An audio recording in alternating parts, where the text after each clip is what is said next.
take it down immediately. This is a courtroom, not a parade. He was still a stone tall, clean-shaven man wearing the deep blue uniform of a United States Army tomb guard, with his shoulders square, white gloves folded respectfully in front of him, and pinned to his chest, gleaming with reverent pride. The highest military decoration in the country, the Medal of Honor, was not on trial. Rather, he had come to quietly support the family of a fellow fallen soldier, an old friend whose benefits had been unfairly denied. The judge's voice reverberated throughout the silent chamber. Firm, arrogant, and absolute gasps were heard from the gallery as everyone's eyes turned to the man standing before the bench.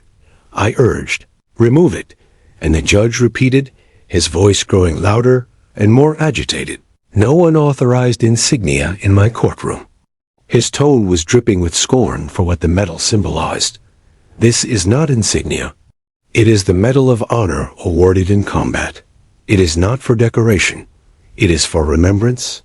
The judge sneered, "This isn't Arlington. You're not guarding a tomb. You're in my courtroom, and I'm giving you a lawful order."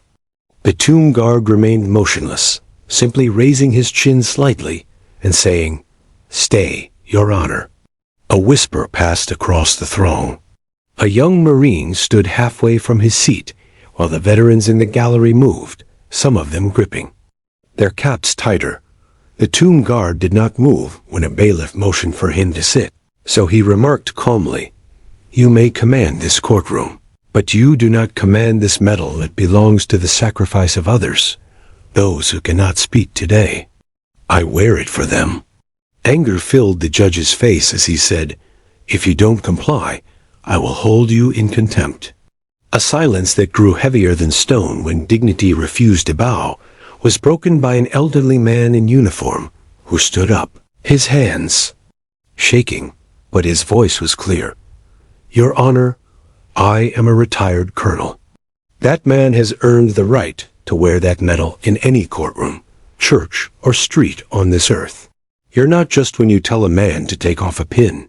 You're telling him to forget all of his siblings, whom he buried to earn it. Another voice joined in, and soon the entire gallery stood, some veterans and family members among them, but all of them were silent, defiant witnesses to a moment of historic shame.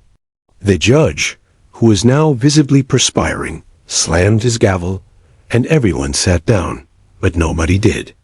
With tears in her eyes, a woman came forward and held up a picture of her smiling son in uniform. "He served with the man you're threatening, and he didn't make it home, but that medal and that honor are all I have left of what they stood for. You can't take that away." The judge stood agitatedly, gesturing for the tomb guard, whispered softly, "You may remove my words from the record, but you will never take away the meaning of this medal." Silent solidarity refused to carry out his command. "Your career may have soared from verdicts and decisions, but mine was etched in blood and silence." The nation watched as a judge attempted to erase valor and lost everything. But by the following morning, petitions called for his resignation.